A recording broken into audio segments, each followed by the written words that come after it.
Hi, this is Isidro and this is my first tutorial, and it's about grid movement.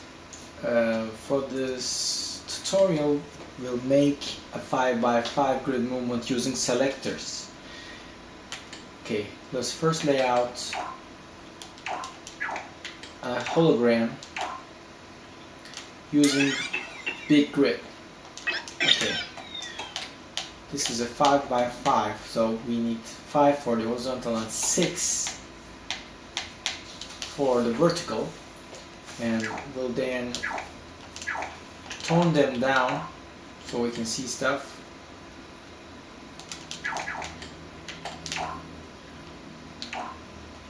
Okay, and then we're going to place some tags on the holograms using a medium grid.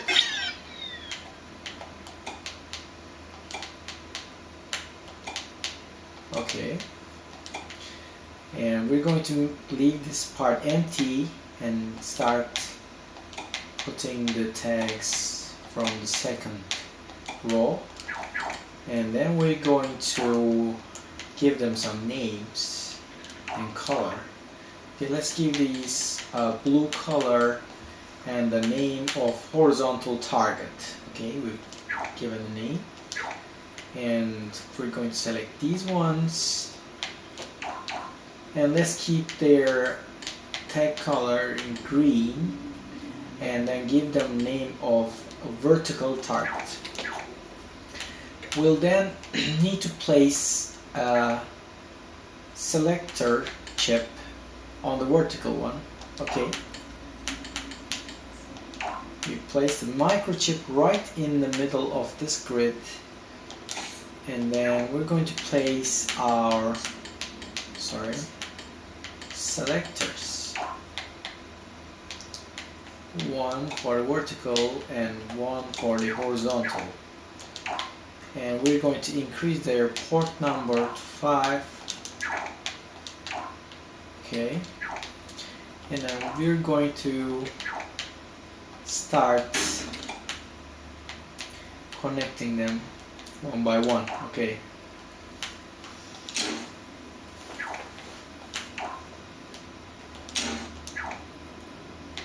The third one to the third, and the fourth one to the fourth, and the last one to the fifth. Okay, this is done, and I can turn this. For this one, we're going to rotate it so it's easier to follow. The first one will go to the bottom, and the second one will go to the second from bottom, and it will go like that till we connect all of them. Okay. Okay, I connected all of them.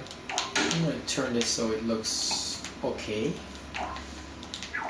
Right, and then there's our chip.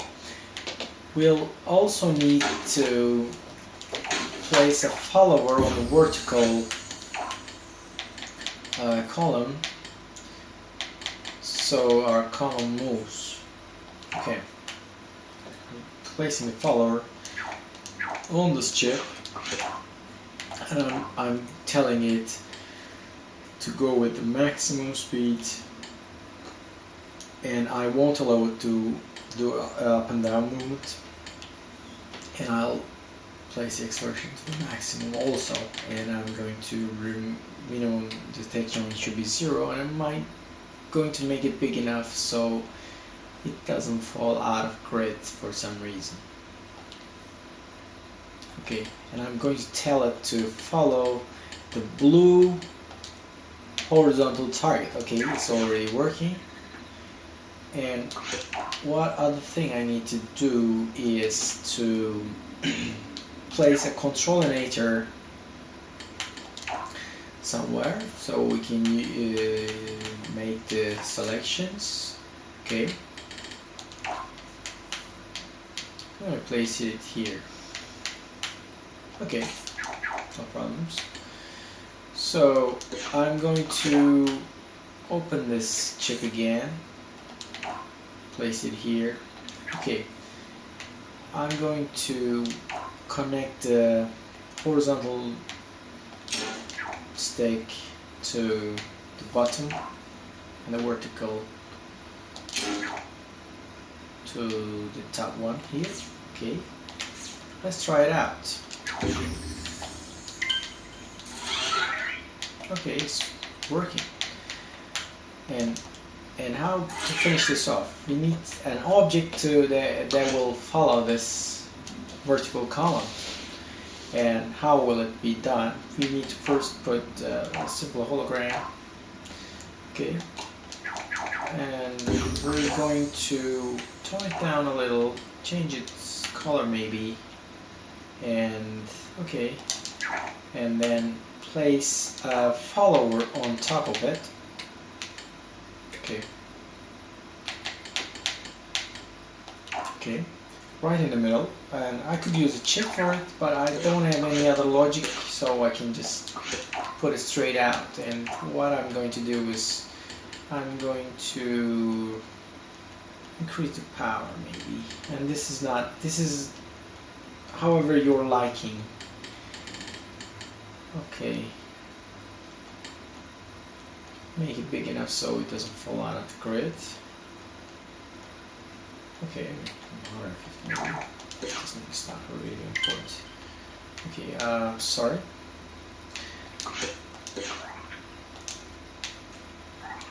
I'm going to tell it to follow the tag. Sorry about this. Okay, going to green vertical target. Okay, now it's done. Okay, let's view it in the preview. Okay, you see we have done grid movement fairly easily, and see it just jumps from the other side, and there's a fix for that also, but it's not about this tutorial. And you see it can't be moved in any direction, and you can accept like diagonal movements, and you can make it work however fast you like. You can waggle the controller and it will never fall out of grid, like when you use an advanced mover.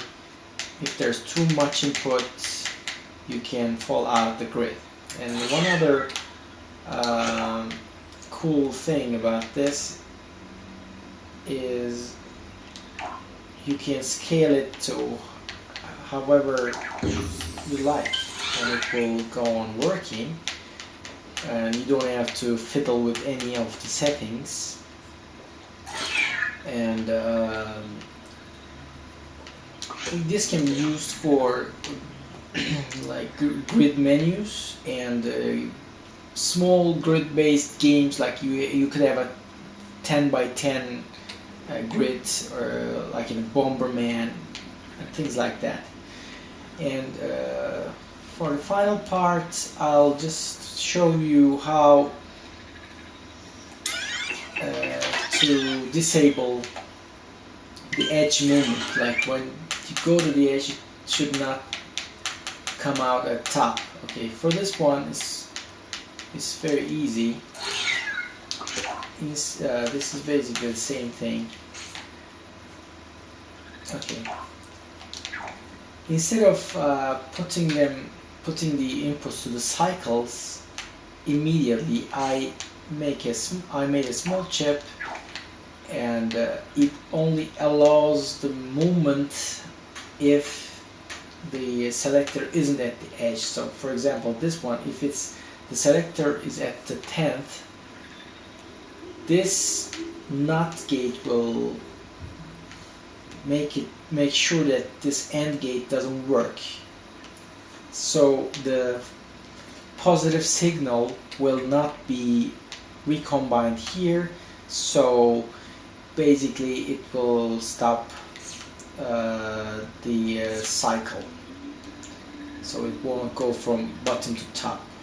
Okay, this is the end of my tutorial. I hope you like it, and I hope you use it in your levels. And these objects can be found on my planet in Little Big Planet.